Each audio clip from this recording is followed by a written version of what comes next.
Welcome back. We continue our focus on the developments in the Democratic Republic of Congo. The United Nations has expressed concern that a fire at a Kinshasa warehouse holding electoral material, including voting machines, could impede the holding of elections in the Democratic Republic of Congo. A blaze at a warehouse of the Independent National Electoral Commission in the country's capital destroyed thousands of voting machines and ballot boxes just more than a week before the crucial presidential and legislative elections on the 23rd of December. Well, responsibility for the fire has yet to be determined.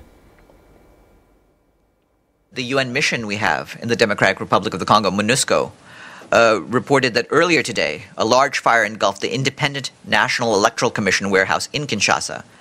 Preliminary reports indicate that polling station kits from Kinshasa and a large number of voting machines and other electoral materials were destroyed in the fire. A MONUSCO firefighting unit was rapidly deployed to the scene and helped to extinguish the fire. So far, the details surrounding the cause of the fire are unknown.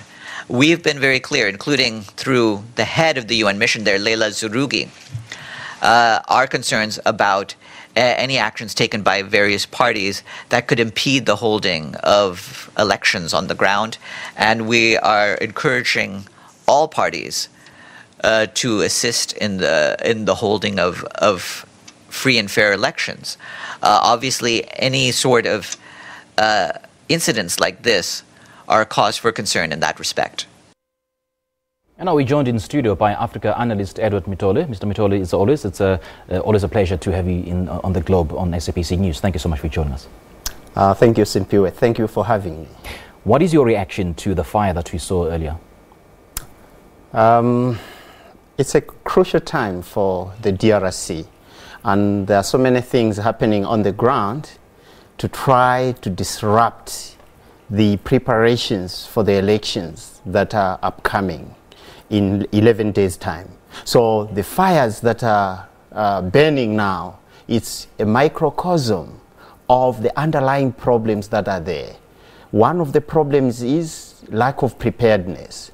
The elections authority in the DRC is not prepared to hold a valid and very significant election.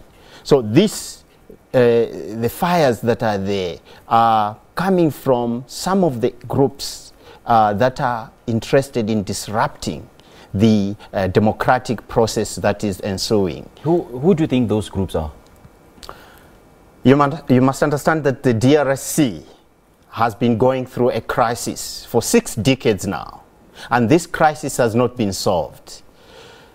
There are rebels who are fighting in the DRC to control areas where the precious minerals are. And these precious minerals are at the heart of the crisis in the DRC. We have rebels who are being financed and trained by neighboring countries like Rwanda and Uganda.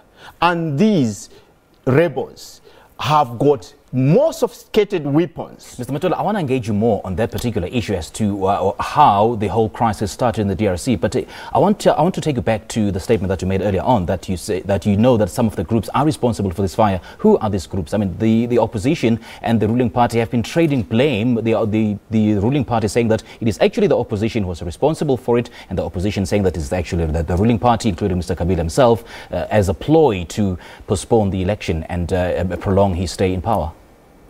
At the moment, it's very difficult to locate the blame, because you must understand that the problem is a little bit more complicated than we see.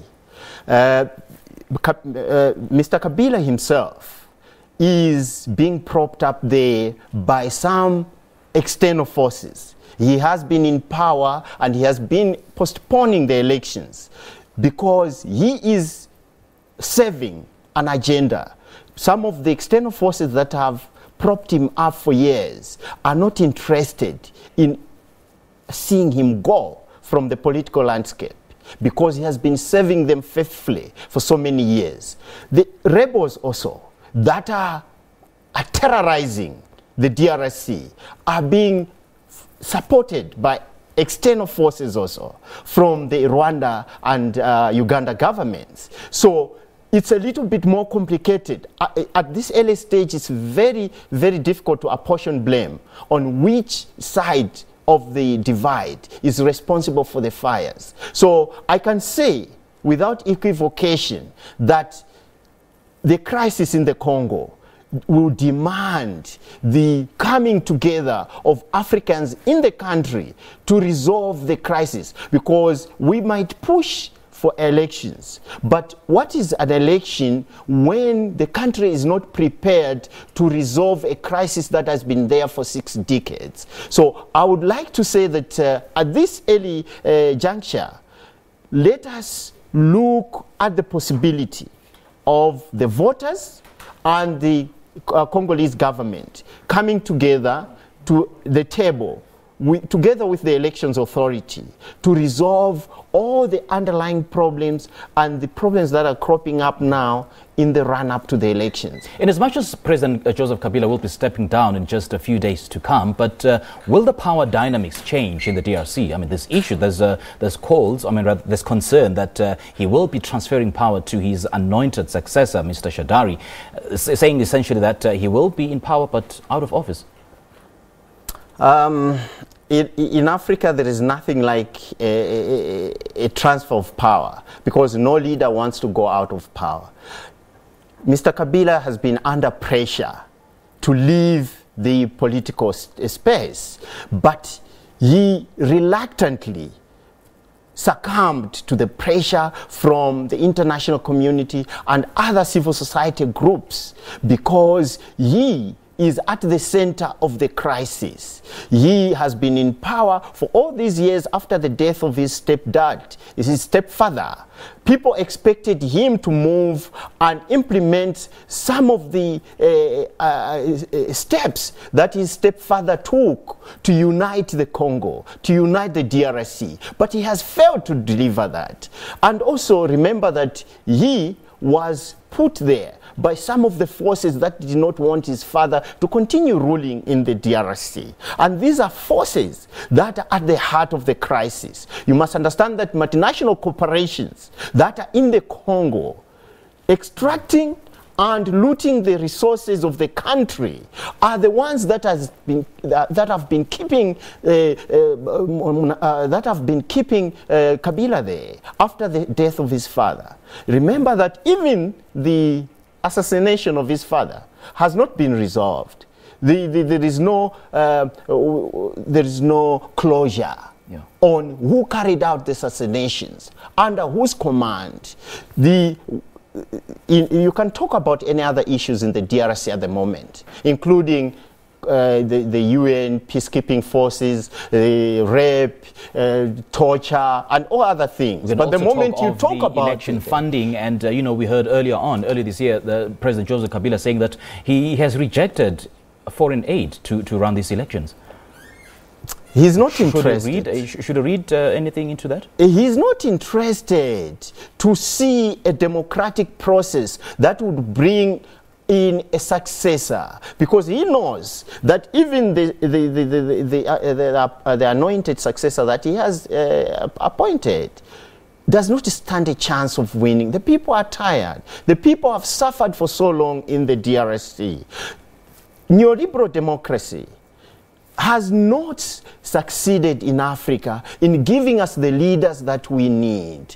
These electoral systems that we are so proud of have not delivered on the African homeland.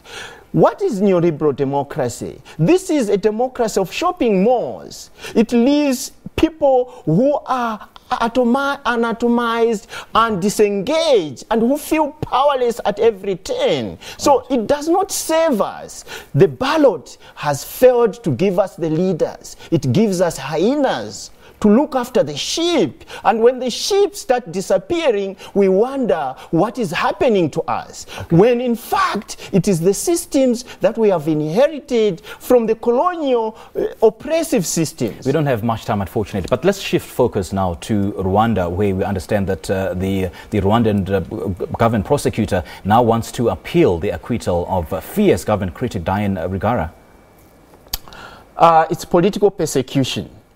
As I've already said, that this triangle, Rwanda, DRC, and Uganda, is at the heart of the destabilization agenda in the African continent.